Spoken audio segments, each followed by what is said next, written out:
নমস্কার বন্ধুরা, সুন্দরবন ব্লগারকে আমার চ্যানেলে নতুন একটি পর্বে আপনাদের স্বাগত। তো আমি থাকি সুন্দরবনের যেহেতু গোসাবাতে, আর আমার বাড়ি থেকে নদী প্রায় কাছেই। তো নদী প্রায় উত্তাল অবস্থা দেখতে পাচ্ছেন, এখন পুরো জোয়ার। তো জোয়ারে এরকম নদীর জল এরকম বাড়তেই আছে, আর সেরকম আর নদী প্রায় শুনছান বললেই চলে, কারণ কোনো বোট বা নৌকা কোনো কিছুই নেই ঝড়ের জন্য। আর এই জন্য সব প্রায় খাঁড়িতেই নৌকো বোট যা ছিল সবাই ঢুকিয়ে নিয়েছে, তা নদীটার এরকম অবস্থা। সুন্দরবনের মানুষ সারা জীবনই শুধু লড়াই করেই বেঁচে আছে বলতে গেলে। তো এরকম চারদিকটা নদীর এরকম অবস্থা দেখুন, আর এরকম প্রচণ্ড ঢেউ আপনারা দেখতেই পাচ্ছেন। এরকম ঢেউ চারদিকটা শুধু জল আর জল, আর আরও এখনও বা জোয়ার হবে। এরকম বাঁধের ধারেই বাড়ি, তো তাদেরই সমস্যা। তো তারা স্কুল বা কোনো পাকা বাড়িতে আশ্রয় নিয়েছে। এরকম সুন্দরবনের এখনও নদীর কাছাকাছি এরকম অনেক কাঁচা বাড়ি আপনারা দেখতে পাবেন। তো আমি আছি সেখানটাতে, ঠিক একদম নদীর ধারেই। আমাদেরই উপর থেকে যদি বেরিয়ে যায়, আমাদের উপর থেকে না, আমাদেরই সাইড থেকে যদি বেরিয়ে যায়, আর এখান দিয়ে আর বেরোয় সুন্দরবনের উপরেই পড়বে। হ্যাঁ, সুন্দরবনের উপর দিয়ে হয়ে বাংলাদেশের দিকে যাবে।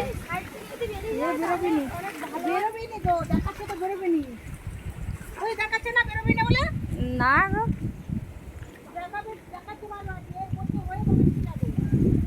চারদিকটা ঠিক এরকম অবস্থা এখন, পুরো নদীর ধারে।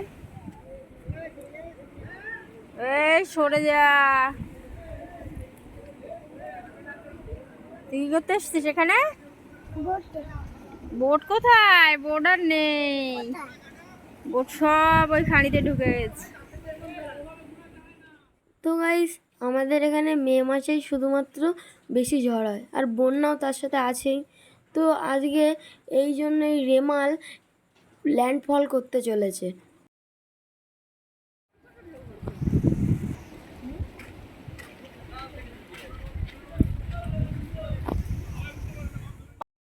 তো ভালো মন্দ সব কিছু মিশিয়েই তো আমাদের জীবন। তো যাই হোক, এরকম তো চলতেই থাকবে, কারণ সুন্দরবনে প্রায়শই এরকম ঝড় বৃষ্টি বন্যা সব কিছু লেগেই থাকে। তো আশা করছি কাল একটা নতুন সকাল আমরা দেখতে পাবো।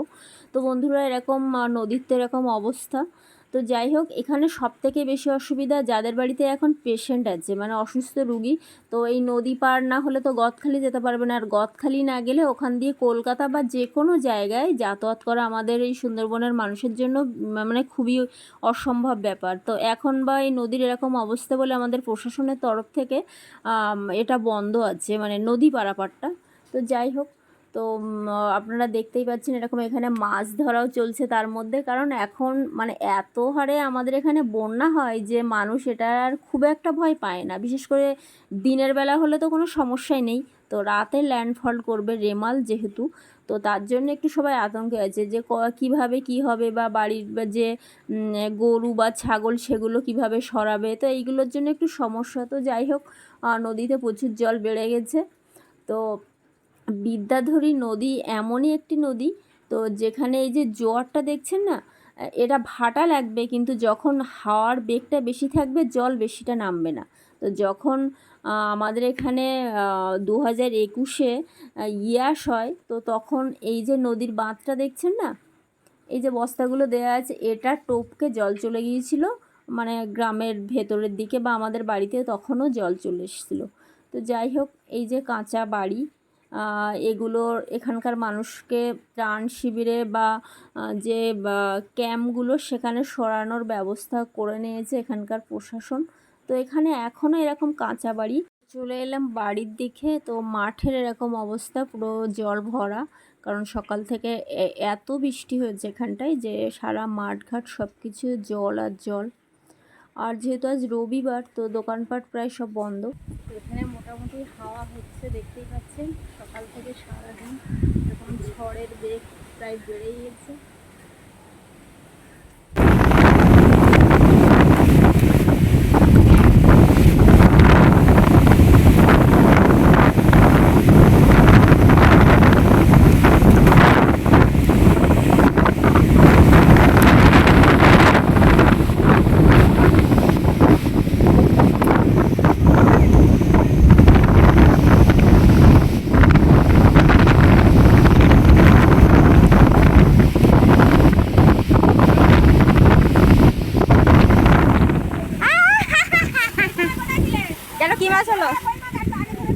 কটা?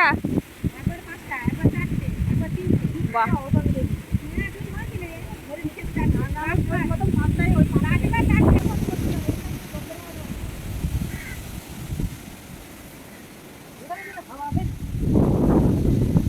হাওয়া এক একবার করে আসছে।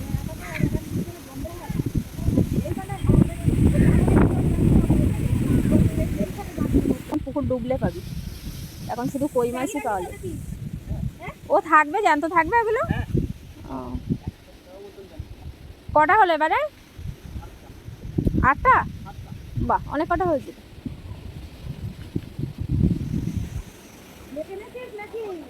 জল ঢুকে গেছে, হবে না। সব জল ঢুকে গেছে।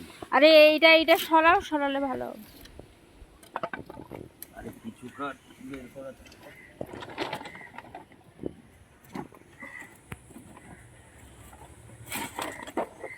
এই তো ঠিকঠাক ছিল সব কিছু। ফুলগুলো ওই ঘরে নিয়ে নিতে পারছে। সে নিচ্ছে, ওইটুকু আর নিতে কত টাইম লাগবে।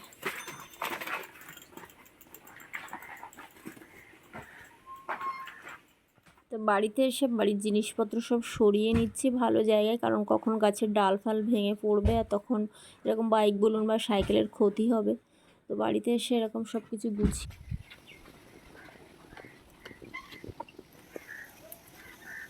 টায়ারগুলো কী করবে? বেঁধে যদি ওই খোলা টায়ারগুলো যদি গাছের গায়ে কিছু বেঁধে দিতে, যদি জল ফাল ওঠে কি বলো তো, চলে যাবে না। কখন যে কোনটা সারাবো? আগের বারে দেখেছিলে দিনের বেলা হয়েছিল বলে তার লোকজন এসে সরিয়ে দিয়েছিল, আর এটা তো রাতের বেলা, তুমি কাকে পাবে যে রাতের বেলা সরাবে? আজ রবিবার, তো রান্না হবে মাংস, শুধু মাংস আর ভাতই করব, কারণ ওয়েদার ভীষণই খারাপ।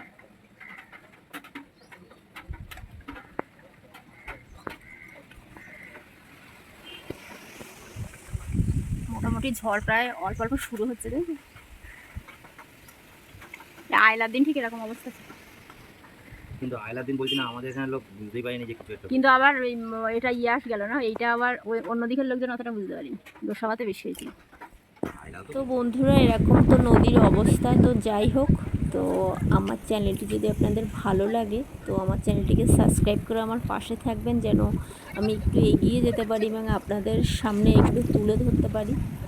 তো এরকম তো সারাক্ষণ চলতেই থাকবে, ঝড় বৃষ্টি যতক্ষণ না রাতে রেমাল ল্যান্ডফল না করা পর্যন্ত।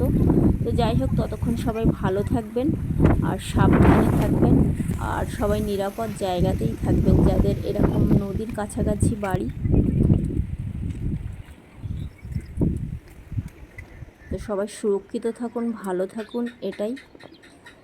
টাটা। আর আমার চ্যানেলটি ভালো লাগলে অবশ্যই লাইক শেয়ার কমেন্ট করে জানাবেন, আর নেক্সট ভিডিও অবশ্যই আগামীকাল পাবেন যে কী অবস্থা সুন্দরবনে। তো ততক্ষণ সবাই ভালো থাকবেন, টাটা।